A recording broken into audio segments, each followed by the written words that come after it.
Politics can get ugly. We're used to a fair amount of mudslinging, but this seems new. Treasury Secretary Scott Bessent got into an explosive fight with the director of the Federal Housing Finance Agency.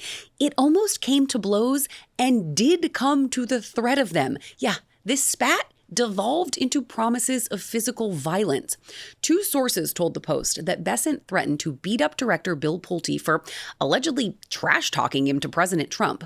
The source says the Treasury chief let loose a string of F-bombs, yelling, quote, "Why the f*** talking to the president about me? F***," before repeatedly adding, "I'm gonna punch you in your face." These are men in suits, people. Now, the full extent of their disagreement isn't clear, but the two have had differing opinions when it comes to the Federal Reserve. I can't imagine those differences being that contentious to get to the point that we're catching these hands, but people are passionate about interest rates, I guess? I don't know. Bessent has reportedly advised the president not to fire Fed Chair Jerome Powell, someone Trump seems to hate, while Pulte has been really vocal about cleaning house at the Fed. The argument took place at the Executive Branch Social Club, which counts first son Donald Trump Jr. as a co-founder. Now, Bessent's latest run-in follows a much-publicized argument with Elon Musk during the Doge era, which reportedly ended with Bessent actually hitting the billionaire. Now, he's never confirmed that, but we all know the first rule of Fight Club, don't we? Israel has ominously promised to destroy Gaza City in a mighty hurricane of strikes. That's how officials phrased it, calling the threat a, quote, final warning to the murderers and rapists of Hamas. Israeli Defense Minister Israel Katz went on to say that if Hamas fails to release the remaining hostages and lay down their weapons, Gaza will be destroyed.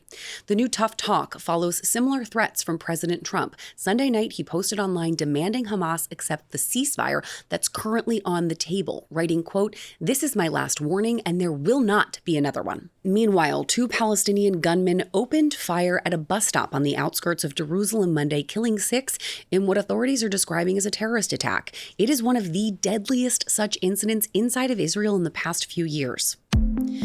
A New Zealand man who had been on the run with his 3 young children in the country's wilderness for the past 4 years was killed in a shootout with police yesterday. Tom Phillips disappeared with his kids just before Christmas in 2021 after a fight with their mom, who had sole custody of them. At the time, they were 9, 10, and 12 years old.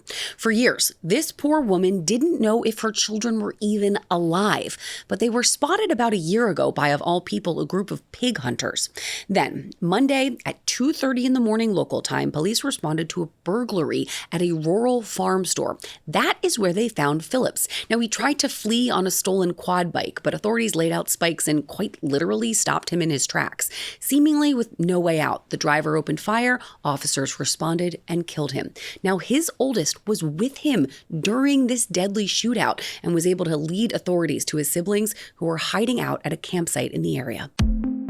For more on this story and everything else you could possibly want to know, check out the New York Post in print or online. And don't forget, like and subscribe to the New York Post cast wherever you get your podcasts, and on YouTube. You'll be glad you did.